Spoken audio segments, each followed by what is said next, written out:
Hapa Tanzania, hapa Afrika,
Kristo na mitume wakimega mkate.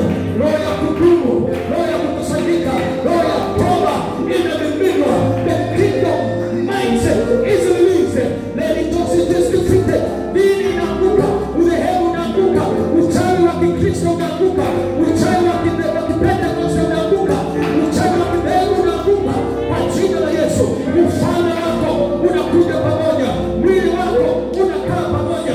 Tunaona Bwana mikutano mikubwa ikiandaliwa kwa mwili wako. Tunakumbuka na Biblia kama crusades. Baba, hiyo kitu inaanzishwa tena kutoka mahali hapa. Za jambo kubwa la kifalme, za network ya kifalme, za muunganiko wa kifalme. Mambo makubwa yatokea hapa.